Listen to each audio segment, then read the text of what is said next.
ஆளுடைய திமிரை நாங்கள் அடக்கி காட்டுவோம் அப்படின்னு முதலமைச்சர் சொன்னார். முதலமைச்சர் திமுகவுடைய தலைவர் நாங்கன்னு சொன்னது திமுக மட்டும் கிடையாது.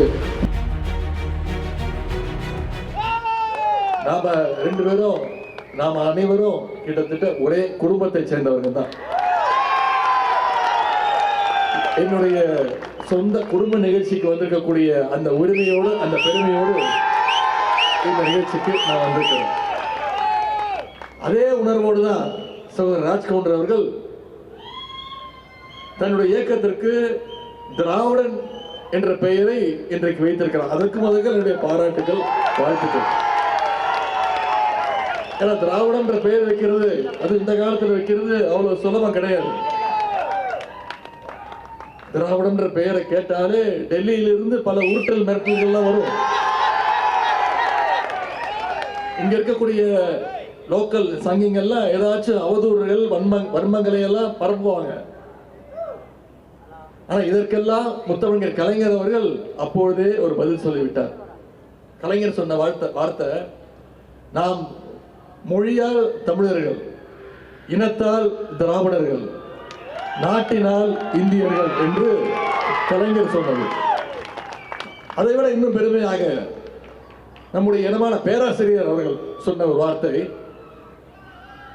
வெறும் மொழி உணர்ச்சி மட்டும் இருப்பவன் தமிழன், அந்த மொழி உணர்ச்சியோடு சேர்த்து மான உணர்ச்சியும் சுயமரியாதை உணர்ச்சியும் இருந்தால் அவன்தான் திராவிடன் அப்படின்னு பேராசிரியர் அவர்கள் குறிப்பிட்டிருக்கிறார். இந்த திராவிடன் அப்படின்ற சொல்ல தந்தை பெரியார் அவர்களோ பேரறிஞர் அண்ணா அவர்களோ டாக்டர் கலைஞர் அவர்களோ முதலாக பயன்படுத்தவில்லை. நாம கண்டுபிடிச்ச வார்த்தை கிடையாது.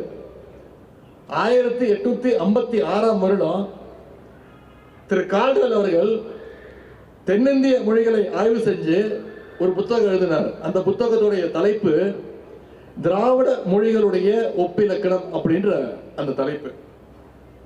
அதுல ஆரியர் அப்படின்னா யாரு, திராவிடன் அப்படின்னா யாரு, ஆரியர் திராவிடன் என்பதெல்லாம் ஒரு இனத்தை குறிக்கும் பெயர்கள்னு அவர் குறிப்பிட்டிருக்கிறார். இவ்வளவு தெளிவான வரலாறும் ஆய்வுகளும் இருந்தோம்.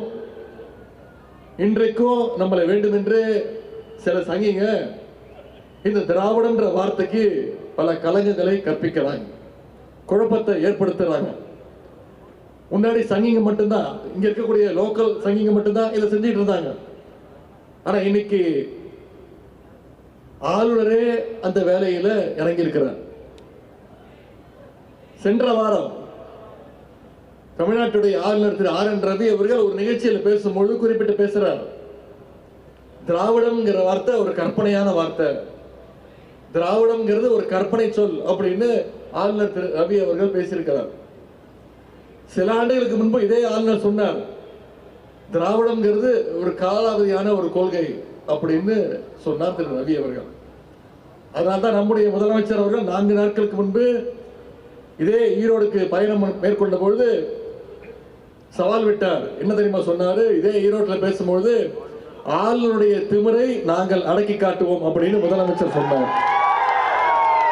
முதலமைச்சர் திமுகவுடைய தலைவர் நாங்கன்னு சொன்னது திமுக மட்டும் கிடையாது, புதிய திராவிட கழகம் போன்ற தோழமை கட்சிகளுடைய ஒத்துழைப்போடு அவங்களுடைய உணர்ச்சியோடு எழுச்சியோடு ஆளுநருடைய திமிரை நாங்கள் சேர்ந்து அடக்கி காட்டுவோம் அப்படின்னு முதலமைச்சர் அவர்கள் சொன்னார். செய்திகளை உடனுக்குடன் தெரிந்து கொள்ள கீழ்கண்ட கேபிள் மற்றும் டிடிஎச் நெட்வொர்க்குகளில் எம்நாடு செய்தி தொலைக்காட்சியை காணுங்கள்.